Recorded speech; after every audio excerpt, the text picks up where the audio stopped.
అన్నవరం నుంచి బయలుదేరి శక్తిపీఠమైన పిఠాపురంకి వచ్చాం. పిఠాపురంలో కుక్కుటేశ్వర స్వామి దేవస్థానం, అలాగే అమ్మవారిని పురుహూతికాదేవి అని పిలుస్తారు. ఇక్కడ దత్తాత్రేయ స్వామి వారు కూడా ఉన్నారనమాట. ఇంకా అక్కడ కోనేరులో కాళ్ళు కడుక్కొని టెంపుల్లోకి అయితే వెళ్ళాం. శక్తిపీఠం కదా, చాలా పవర్ఫుల్ కదా, ఇంకా వెళ్ళే దారి అని చెప్పేసి వెళ్ళాము. అయితే అసలైన అమ్మవారు ఇంకొక చోట వెలిసిందంట. ఆ తర్వాత ఇక్కడ కూడా గుడి కట్టారు అని చెప్తున్నారు. ఇదన్నమాట ఇక్కడ వల్లభ దత్తాత్రేయ స్వామి.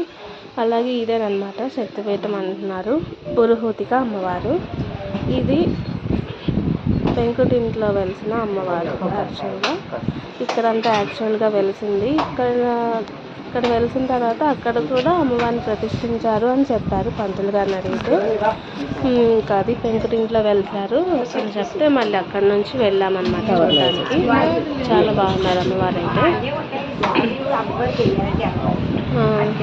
ఇక్కడ కూడా దండం పెట్టేసుకొని, ఇది పెంకుటిల్లు కనిపిస్తుంది కదా, పెంకుటింట్లో వెలిసిన అమ్మవారు అని చెప్తున్నారు.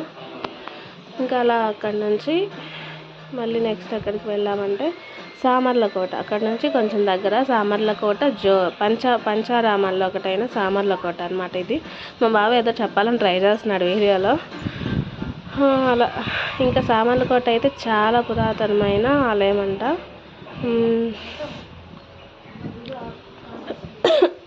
చాలా పెద్దగా కూడా ఉంది, చాలా పురాతనమైనది, పంచారామాల్లో ఒకటి కాబట్టి.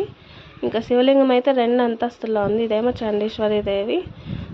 ఇంకా అలా మొత్తం చుట్టూ తిరుగుతున్నాం, వీరభద్రస్వామి. అలా ఆ శివలింగం అయితే చాలా హైట్గా ఉంది, 2 అంతస్తుల్లో పెట్టారు, 2 అంతస్తులుగా కట్టారనమాట శివలింగం చూడటానికి. కింద చూస్తే సగం కనిపిస్తుంది, పై అంతస్తుగా ఎక్కి వెళ్తే ఇంకా మిగతా సగం అక్కడ అలంకరించి ఉంటుంది. ఇదేమో బాలా త్రిపుర సుందరి అమ్మవారు బాగున్నారు. ఇదన్నమాట పై అంతస్తులో శివలింగం ఇలా ఉంటుంది. చాలా బాగుంది శివలింగం అయితే. ఈయన భీమేశ్వర స్వామి, పంచారామాల్లో ఒకటైన భీమేశ్వర స్వామి ఆలయం అన్నమాట.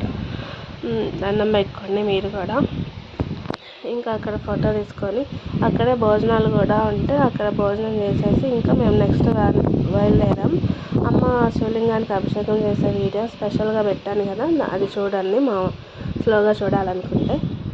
ఇక్కడ నుంచి నెక్స్ట్ ఎక్కడికి వెళ్ళామనేది నెక్స్ట్ వీడియోలో చెప్తాను. So please wait and watch. Videos కనుక నచ్చినట్లయితే, ఫస్ట్ టైం కానీ చూస్తున్నట్లయితే తప్పకుండా లైక్ చేసి సబ్స్క్రైబ్ చేసుకోండి. మేము వెళ్ళినవన్నీ షేర్ చేస్తూ ఉంటాను.